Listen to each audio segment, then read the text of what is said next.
मणिपुर में दो आदिवासी महिलाओं को निर्वस्त्र कर घुमाने वाली घटना से देश गुस्से से भर गया है। मामले के मुख्य आरोपी और 3 अन्य संदिग्धों को गिरफ्तार कर लिया गया। वहीं इसी भयावह घटना में जीवित बचे लोगों में से एक कारगिल युद्ध के रिटायर्ड सैनिक ने पूरा वाकया बताया। जब मीडिया रिपोर्ट्स में और मीडिया में इस तरह की खबर सामने आई तो वो सुनकर हमारी भी आंखें भर आई थी, दिल सहम उठा था, क्रोध से मन भर गया था। बता दें, श्रीलंका कारगिल में उनका कहना था, मैंने देश को बचाया, रक्षा की, लेकिन रिटायर होने के बाद बीवी की रक्षा नहीं कर सका। एक महिला के कपड़े उतारकर भीड़ ने जिस तरह तांडव किया वो मैं सपने में भी नहीं सोच सकता। उन्होंने बताया कि यह घटना किसी जंगली जानवरों के हमले से भी ज्यादा खतरनाक थी। मणिपुर की घटना में कुल 3 महिलाओं में से 2 महिला को नग्न करके घुमाया गया। एफआईआर में इसका जिक्र किया गया कि तीसरी महिला को कपड़े उतारने के लिए मजबूर किया गया था, लेकिन वह वीडियो में नहीं दिख रही। भारतीय सेना में सूबेदार पद से रिटायर्ड महिला के पति कारगिल में लड़ाई लड़ चुके हैं। चुरचांदपुर के एक राहत कैंप में मीडिया से बातचीत करते हुए उन्होंने बताया कि इस तबाही में उन्होंने अपनी गरिमा और अपनी सारी कमाई, अपना सब कुछ खो दिया। हादसे के बाद बता दें, महिला डिप्रेशन में है।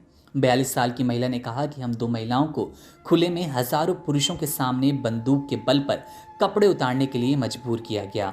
ऐसा न करने पर उन्होंने हमें जान से मारने की धमकी दी। उन्होंने हमें नचाया, धक्का मुक्की की और हमें नग्न करके घुमाया। उनके 65 साल के पति ने कहा कि उनकी पत्नी डिप्रेशन में चली गई। हमारे बच्चों की देखभाल के साथ वे सामान्य स्थिति में आने के लिए संघर्ष कर रही है। मैंने युद्ध देखा है, कारगिल में आगे रहकर लड़ाई लड़ी। अब मुझे अपनी जगह युद्ध के मैदान से भी ज्यादा खतरनाक लगती है। रिटायर्ड सैनिक ने कहा कि 2 दिनों में 3 और 4 मई को हजारों लोगों की भीड़ ने क्षेत्र के 9 गांवों पर हमला किया। उन्होंने घरों और एक चर्च को जला दिया, घरेलू जानवरों को मार डाला। उन्होंने बताया कि 4 मई को हमारे गांव यानी कि बीफेनोम में आए जैसे ही लोगों ने आग लगाना शुरू किया, तांडव सा माहौल था, एकदम शांति पसरी थी। सभी ग्रामीण अपनी जान बचाने के लिए छिपने लगे, इधर उधर भागने लगे।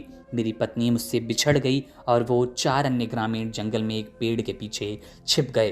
कुछ हमलावर जो हमारी बकरियों, सुअरों और मुर्गियों का पीछा कर रहे थे वो भी जंगल में घुस गए। उन्होंने मेरी पत्नी को अन्य लोगों के साथ वहां छिपा हुआ पाया और उसके बाद ये पूरा वीभत्स कांड हुआ।